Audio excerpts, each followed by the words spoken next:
Hello, today I'm excited to share with you guys the only quad stretch I would spend my time doing because I think it's the most effective, and then I'm going to show you guys how I modify that stretch to first of all stretch out my iliopsoas muscles and also stretch out up into my abdominal area and my chest. And then I'm going to show you another modification on the stretch where it helps me to stretch out my front shins as well.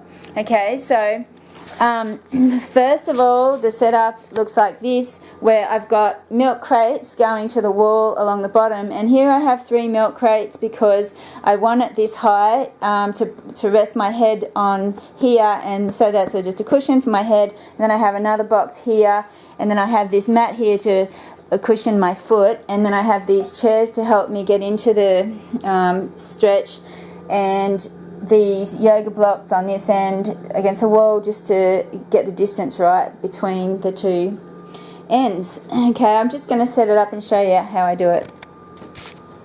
Okay, so first of all, just a basic quad stretch is I just get down on my knees and I bend my knee and put it up against the box, and I use the chairs to lift myself up and put myself in position. So that's the most basic of the quad stretches, and that's still really, really effective, the most effective quad stretch I've found. Okay, but then I can make it even more effective by leaning back, okay, and resting my head on here, okay, and then I can just rest my hands on the chairs, and that's already getting into the right iliopsoas muscles. And then, but I can make the stretch even better by then lifting my arms up and grabbing onto the milk crate and holding onto the milk crate. There's some little holes up in the top of the milk crate, and I can stick my hands in there, and I'm getting a really good stretch here. I can feel it all in my quadricep muscle. I can feel it in here and in my upper chest. Okay, and I can easily hold that for 2 minutes if I like. So sometimes it can be a bit painful in the lumbar spine, and the way I can reduce that painfulness in my lumbar spine when I do that stretch is I can initially do another stretch that I shared with you guys previously, where I hang from a seat belt and I stretch all up in here on both sides, and that helps to kind of stretch out the distance, elongate the distance between my pelvis and my rib cage, and decompress the lumbar spine a little bit. Okay, now I'm going to show you how I modify this stretch to stretch into my front shins. Just set it up. I've just swapped things around a little bit, so now the yoga blocks are at this end, and I'm gonna lean up against this wall. Okay, and so you can see I've put the mat quite high so that acts as a cushion for my knee and my foot, or you could use a pillow for your foot. Okay, I'll just set up the camera and show you how I do this one.